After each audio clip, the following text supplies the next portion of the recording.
नमस्कार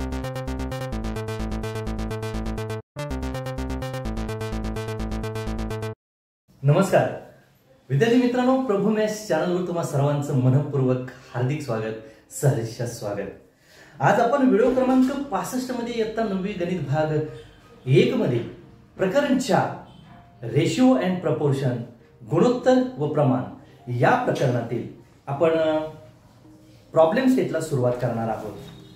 विद्यार्थी मित्रांनो, व्हिडिओ क्रमांक 53 पासून आपण या प्रकरणाला या चॅप्टरला सुरुवात केलेली आहे आणि तुम्हाला व्हिडिओ क्रमांक 53 पासून हे सर्वच्या सर्व व्हिडिओ, या प्रकरणाचे सर्वच्या सर्व व्हिडिओ तुम्हाला पाहायला मिळतील। पाहिले नसतील तर पाहून घ्या आणि 100% सर्व उदाहरणं यात कव्हर केलेली आहेत। विद्यार्थी मित्रांनो, चॅनलवर नवीन असाल, तुम्ही पहिल्यांदाच चॅनलवर माझ्या आला असाल तर चॅनल सबस्क्राइब करायला विसरू नका। बघूया व्हिडिओ क्रमांक 65 मध्ये संकीर्ण प्रश्न संग्रह 4 प्रॉब्लेम सेट 4। प्रश्न पहिला आहे, select the appropriate alternative answer for the following questions. खालील प्रश्नांसाठी बहुपर्यायी उत्तरातील अचूक पर्याय निवडा। विद्यार्थी मित्रांनो, आपण हा प्रश्न पहिला जो आहे प्रॉब्लेम सेट मधला हा प्रश्न पहिला प्रत्येक व्हिडिओ मध्ये तुम्हाला होमवर्क साठी दिलेला आहे। छोटे छोटे तुम्हाला प्रश्न या शिकलेल्या भागावर विचारलेले आहेत आणि शिकलेल्या या भागावर विचारलेल्या प्रश्नांसाठी पर्याय पण तुम्हाला दिलेले आहेत आणि या पर्यायातून उत्तर तुम्हाला शोधायचे आहेत। 5 पूर्ण 40 मार्काच्या परीक्षेसाठी 5 पर्याय तुम्हाला पूर्ण पुस्तकावर, पूर्ण पोर्शनवर असणार आहेत। विद्यार्थी मित्रांनो, आपण लगेच दुसऱ्या प्रश्नाची चर्चा करूया। आता झालेले जे प्रश्न आहेत ते संपूर्ण प्रश्न मी सोडवून देत नाही, एक प्रश्न यातला सोडवून देतो, कारण हे सगळे प्रश्न आपण प्रॅक्टिस सेट मध्ये कव्हर केलेले आहेत। बघा, for the following numbers right the ratio first number two second number in the reduced from. खाली दिलेल्या संख्यांच्या जोड्यांमधील पहिल्या संख्येचे दुसऱ्या संख्येशी असलेले गुणोत्तर संक्षिप्त रूपात लिहा। बघा, मी तुम्हाला यापूर्वी पण सांगितले, माझे व्हिडिओ पाहिलेच असतील तुम्ही। First number two second number आणि समजा यातलं मी तिसरं गणित घेतलं, 65 and 117। तर 65 आणि 117 ला काय होईल बघा,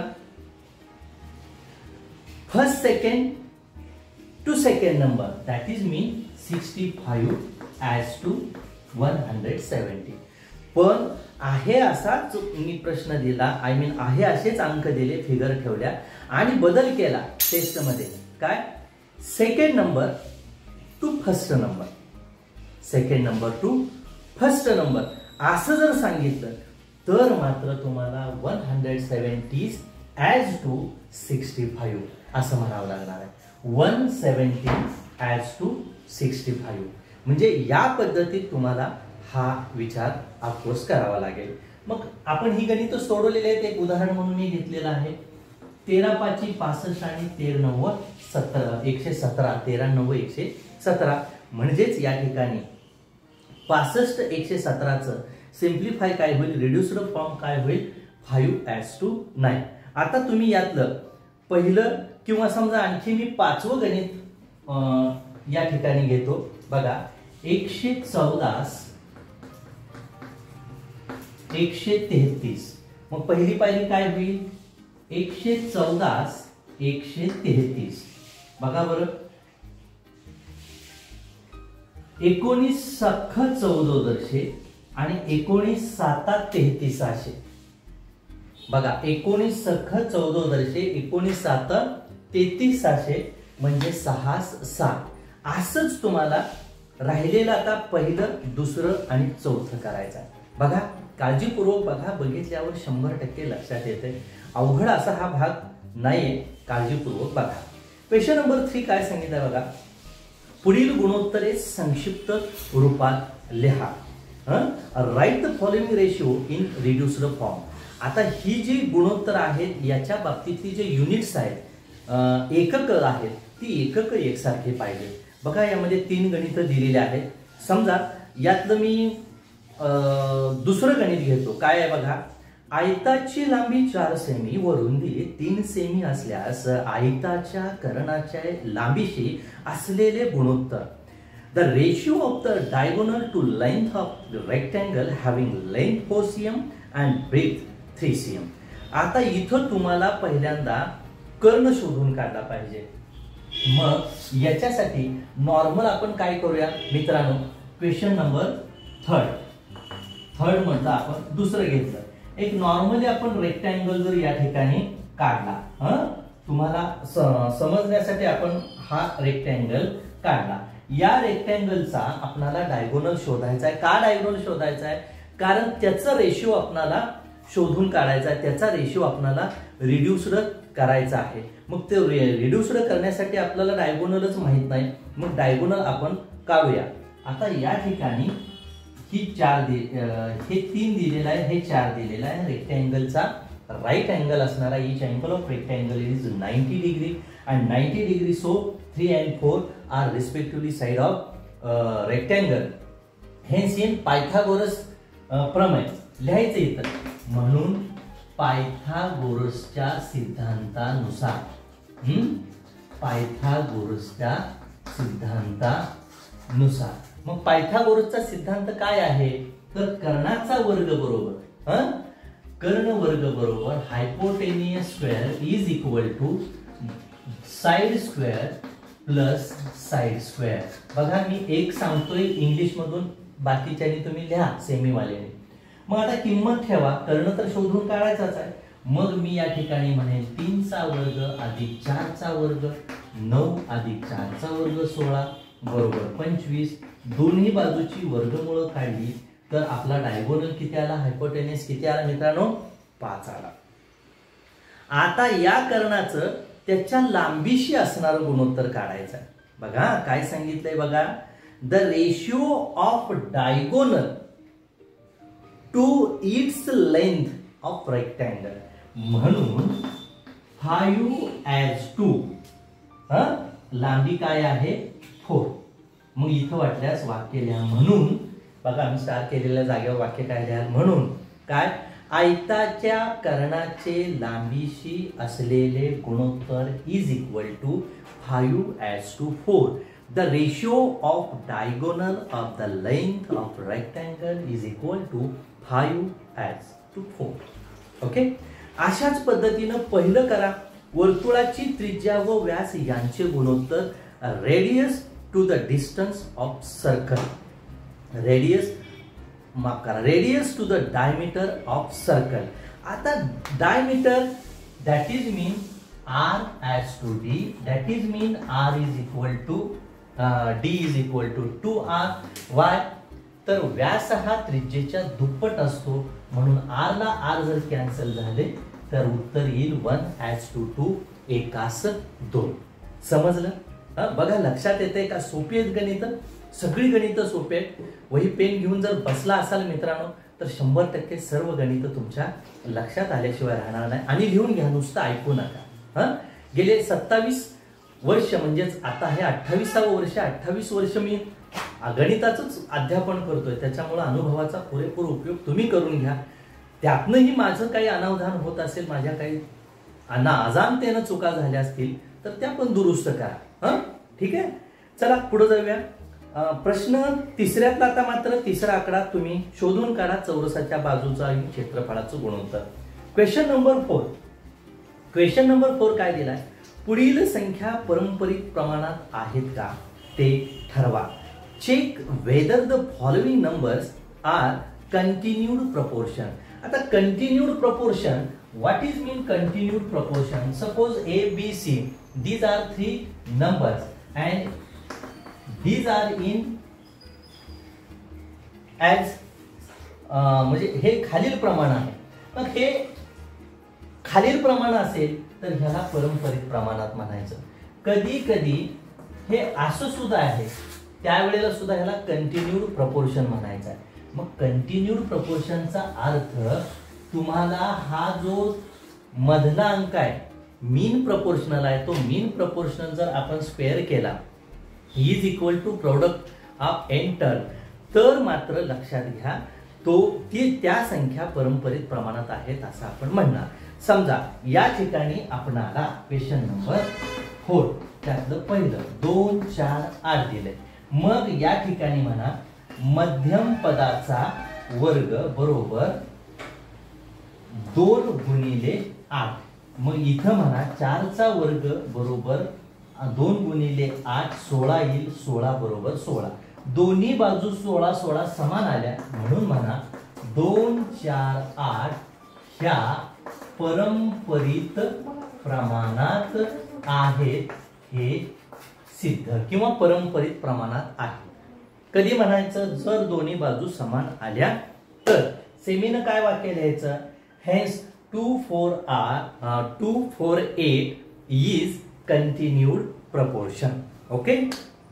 आता मित्रांनो यातलं समजा मी तिसरं गणित घेतलं तर 12चा वर्ग किती होईल 144. मग 12चा वर्ग 144 तर राहिलेल्या दोन संख्यांचा गुणाकार प्रोडक्ट काय येतोय 16 9 44. म्हणजे या पण परंपरित प्रमाणात आहे. चौथा भागा बरं 3 5 8 5 चा वर्ग 25 आणि 3 गुणिले 8 केलं तर 3 8 24 3 8 जा 24. 24 is not equal to 25 then so 3 5 8 are not in continued proportion.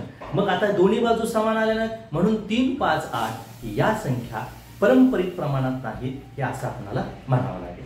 चला पुढे जाऊया. राहिलेली गणित मी अर्थात सांगितले तोंडी तुम्हाला तुम्ही करू शकता. 5वा प्रश्न त्याच्या आधी बघा मित्रांनो याचा स्क्रीनशॉट काढा किंवा व्हिडिओ पॉज करून ही गणित तुम्ही तुमच्या वहीमध्ये लिहा. एक तुम्हाला बाळांनो विनंती मी जे सांगतोय त्यावेळेला तुम्ही चुकून ही लिहू नका किंवा स्किप करून नुसतं गणित लिहू नका. मी काय सांगतोय ते काळजीपूर्वक ऐका समजून घ्या आणि मग तुम्ही हे उदाहरण सोडवा. नाहीतर नुसतं सोडवण्यात काही अर्थ नाही पॉइंट नाही. बघा क्वेश्चन नंबर 5. क्वेश्चन नंबर 5 काय सांगितलं आहे ए बी सी या तीन संख्या परंपरित प्रमाणात आहेत. A is equal to 3 B C is equal to 27 तर बी बरोबर किती. आता जस्ट आपण चौथा प्रश्न जसा सोडवला तसं सोडवायचा आहे. A B C E are in continued proportion. If A is equal to 3 and c is equal to 27 then find b. इथं सरळ म्हणा काय a b c are in continued proportion. Hence a upon b is equal to b upon c. एखादा ठराविक विद्यार्थी काय म्हणेल मी direct sir असं लिहू का B square is equal to AC. चालेल रे बाळा तू B square is equal to AC लिहिलं तरीही काही हरकत नाही. काही जणांनी असं लिहिलंय. ठेवूया आता किमती इथं ठेवूया. ए इज इक्वल टू 3 आपण बी शोधायचं आहे. बी अपॉन 27 कारण सी ची किंमत 27 दिली आहे. इथं काय होईल मग B square is equal to 3 into 27 is equal to 27 is 81. Hence find square root of both side. b is equal to 9. 81 ची वर्गमूळ 9 आणि b वर्गाचं वर्गमूळ 9. मग b ही b ची किंमत आली. एखादा विद्यार्थी म्हणेल मी असं सोडवलं तर कसं डायरेक्ट जा b वर्ग बरोबर 9 गुणिले 3 गुणिले 27 b वर्ग बरोबर 81 म्हणजेच b बरोबर 9. कोणत्याही पद्धतीत गेलं तर उदाहरण तुमचं चुकणार नाहीये.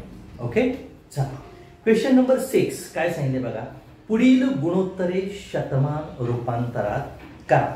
Convert the following ratio in percentages.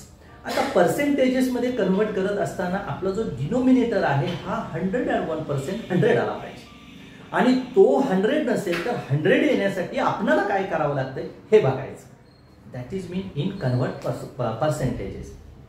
छेद 100 येण्यासाठी मला काय करावं लागेल स्वतःलाच प्रश्न विचारायचा. स्वतःला प्रश्न विचारला तर छेद बरोबर 100 येतो. बघूया यातलं बघितलेत आपण गणित सगळी बघितले पण तरीही तुम्हाला यातली गणित समजावून मी थोडीशी देतो. बघा उदाहरणार्थ पहिलं गणित आहे क्वेश्चन नंबर 6.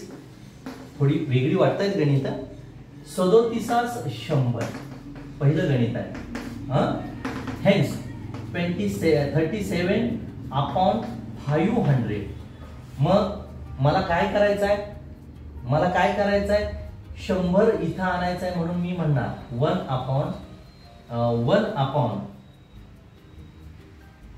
100 आणण्यासाठी 1/5 न मला गुणावं लागेल. मी इथं सुद्धा 1/5 न गुणणार इज इक्वल टू बघा 37च्या बाबतीत काय होणार आहे बघा.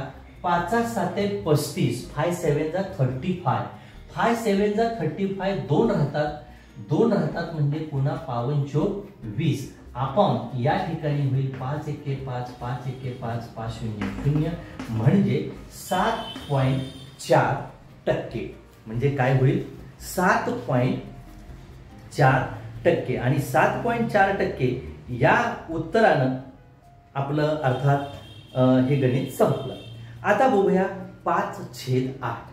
आता 5/8 साठी मित्रांनो काय करा तुम्ही, हे झालेलं आहे असलं गणित 100ला 8 न काय करा डिवाइड करा म्हणजे 8 1 8 2 उरतील 0 8 2 16 4 उरतील 8 45 म्हणजे काय करा 5/8 ला 5 डिनोमिनेटर 8 ला तुम्ही काय करा 12.5 न दोन्हीकडं मल्टिप्लाय करा वरती आणि खालती. जो गुणाकार येईल तो गुणाकार इन पर्सेंटेज मध्ये लिहा. 30च्या बाबतीत उदाहरणार्थ चला करू आपण. 30च्या बाबतीत काय होईल. तिसरं गणित काय दिलंय 22/30 म्हणजेच काय होईल 22 गुणिले छेदात व्यावर. आपणाला या ठिकाणी काय पाहिजे 100 पाहिजे. मग 100 पाहिजे तर आपण या ठिकाणी म्हणूया 10/3. कितीनं गुणलं बघा आपण 10/3 न गुणलं. मग इथं सुद्धा 10/3 न गुणायचं म्हणजे काय होईल 220 छेद इथं 3 ला 3 कॅन्सल झाल्यावर 10 राहील 10 100 येईल म्हणजे 10/3 माफ करा इथे 10/220/3 येईल आणि इथं भागिले अपॉन 100 येईल. आता 320 ला भाग घालूया 3 1 3 3 7 21 1 उरतात एकावर 0 घ्या. एकावर 0 घेतल्यानंतर पुन्हा 3 त्रिक 9 पुन्हा 1 उरतो 3 त्रिक 9 3 त्रिक 9 म्हणजे 73.73 अपॉन 100 दॅट इज मीन 73.73%. म्हणजे आपलं तिसरं गणित काय आलं 73.3 त्रिक 9 3 त्रिक 9 माफ करा मी वरती 33 लिहिले खाली चुकून 73 लिहिले 73.33%. ओके समजलं. आता परत तुम्ही म्हणणार पाचवं गणित पण फार जरा मोठं आहे. काय नाही रे मित्रांनो पाचवं पण सोपंच आहे करूनच दाखवतो. बघा 144/1200 मला 100 छेद आणायचा आहे. 12 न भागच घालवा 12 1 12 12 0 0 12 1 12 12 2 24 12/100 दॅट इज मीन 12%. मला वाटतं मी सगळीच गणितं कव्हर केली. 5/16चं गणित पाठीमागच्या प्रकरणात झाले 31.25 न गुणावं लागेल मला वाटतं. तुम्ही करून बघा कदाचित दुसरा पण आकडा येऊ शकतो. ओके चला अशा पद्धतीने आपला प्रश्न 6वा संपला आपला. अर्थात हे फास्ट घेण्यामागचा हेतू ही गणित आपली सगळी मागं झालेली आहेत. आता प्रॉब्लेम सेट आहे त्यावर आधारितच आपण ही गणितं सगळी सोडवतोय. त्यामुळे थोडंसं फास्ट मध्ये चालण्यासारखं वाटेल. स्क्रीनशॉट बघा याचा काढा. ओके चला जाऊया नेक्स्ट कुठला आहे बघा.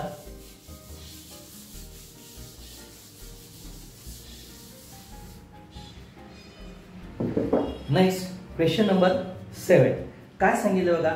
पहिल्या राशीचे दुसऱ्या राशीशी असलेले गुणोत्तर संक्षिप्त रूपात लिहा. Write the ratio of first quantity to second quantity to the in the reduce form. आता या ठिकाणी मित्रांनो पुन्हा एकक तुमचे युनिट एकसारखे आले पाहिजेत. युनिट जर एकसारखे नसतील तर मात्र तुमचं गणित चुकेल. आता जसं पहिलं या ठिकाणी गणित दिलंय क्वेश्चन नंबर 7 1024 GB वामा इथं मात्र दिलंय 1.2 GB MB दिले इथं 1.2 GB. आपले मोबाईल वगैरे जो डाटा आहे ना डाटा त्या डाटाचं हे एकक आहे बाबा, ह्यात किती बसू शकतं. त्या मोबाईलमध्ये वगैरे आपण बघतो रॅम कितीची आहे, कशी आहे, आणि त्या पद्धतीत आपण गणितं बघत असतो, खरेदी करत असतो. तशीच ही गणित आहेत. आणि तुम्हाला सूचना पण दिली आहे, 1 GB म्हणजे 1024 MB. मग आता हा 1.2 GB आहे, मग त्याचं आपण MB मध्ये रूपांतर करूया. नसेल तर ह्याचं तर GB मध्ये रूपांतर करूया, म्हणजे याला 1024 न भागूया, दोन्ही पैकी एक. मग याला भागलं तर काय होईल, 1024 अपॉन 1024 इथं होणार GB आणि इथं आहे 1.2 GB. म्हणजेच काय होईल, इथं होईल 1 GB आणि इथं होईल 1.2 GB. मग पहिल्या राशीचे दुसऱ्या राशीची सांगितलेलं आहे. First quantity to second quantity. Hence इथं म्हणणार आहे मी 1:1.2. हा पॉइंट घालवण्यासाठी मी दोन्ही बाजूला 10 न मल्टिप्लाय करतो, म्हणजे 10 × 120. पण एक दशांश चिन्ह असल्यामुळे इथं जर दशांश चिन्ह दिलं तर हे शून्य निघून जाते, म्हणजे 10 12, म्हणजे 2 5 10 and 2 6 12. अशा पद्धतीनं मित्रांनो असं हे पहिलं गणित आलं. दुसरं गणित कसं आहे बघा, 17 रुपये आणि 25 रुपये 60 पैसे. तर काय करा, 17 रुपयाचे पैसे करा, 1700 पैसे होईल. आणि त्यानंतर 25 रुपयाचे पैसे केले तर 2500 प्लस 60 पैसे म्हणजे 2560 पैसे. आणि मग अशा पद्धतीने लिखाण करून उत्तर करा. पुढचं तिसरं गणित काय आहे मित्रांनो, 5 डझन आणि 120 नग. तिसरं गणित काय दिले आपल्याला, 5 डझन अँड 120 युनिट्स. मग 5 डझन आणि 120 युनिट्स. मग आता आपणाला काय करायचं आहे, तर आपणाला या ठिकाणी 5 डझनचं 1 डझन कितीचा असतो, तर 12 युनिट्सचा 1 डझन असतो, हे लक्षात घ्या. म्हणून मी इंटू 12 केलं आणि इथं सुद्धा युनिट्स करून घेतले, कॉमा 120 युनिट्स. ओके. आता 12 5 60 युनिट्स, कॉमा 120 युनिट्स. आता दोन्हीकडच्या युनिट्स इज इक्वल झाले. हेन्स मी काय करेन, मग 60 as to 120, 0 ला 0 कॅन्सल, 6 as to 12, 6 1 जा 6, 6 2 जा 12. सोपं आहे, फक्त लक्षात येणं गरजेचं आहे, खूप सोपं आहे. ओके. चला आता चौथं गणित तुम्हाला काय सांगितलं बघा, 4 चौरस मीटर आणि 800 चौरस सेंटीमीटर. मग तुम्हाला मीटरचं सेंटीमीटर मध्ये रूपांतर करताना इंटू 100 करावं लागेल, आणि इंटू 100 करून तुम्हाला उत्तर काढावं लागेल. आता पुढं हे 4चं 400 होईल, 800 वगैरे होईल. 800 चौरस सेंटीमीटर दिलेला आहे आणि तुम्ही त्या पद्धतीत सोडवा. पाचवं गणित काय होईल, 1.5 किलोग्रॅम आणि 2005 ग्रॅम. ग्रॅम असल्यामुळं काय करा, इकडचं पण ग्रॅम मध्ये करा, म्हणजे 1000 न गुणल्यानंतर हे असं होईल. पण एक दशांश स्थळ असल्यामुळे ह्याला हे कॅन्सल होईल. इथं परत 2500 म्हणा, 2 शून्याला 2 शून्य घालवले तर 15 25, 5 5 25, 5 त्रिक 15 असं हे उत्तर येईल. ओके. सोपं आहे मित्रांनो. आजच्या या व्हिडिओमध्ये आपण इथेच थांबणार आहोत. चॅनलवर नवीन असाल तर चॅनल सबस्क्राईब करा मित्रांनो. हा व्हिडिओ कसा वाटला मला कमेंट बॉक्समध्ये कृपया करून कमेंट्स द्या. तुम्हाला तुमची सर्व उदाहरणं गणितं सोडवून मी देण्याचा प्रयत्न करणार आहे. हा व्हिडिओ जास्तीत जास्त वर्गांपर्यंत, जास्तीत जास्त टीचरांपर्यंत, जास्तीत जास्त विद्यार्थ्यांपर्यंत पोहोचवा. आपण इथेच थांबूया, भेटूया नवीन प्रश्नासह नवीन व्हिडिओमध्ये. धन्यवाद. Thank you very much.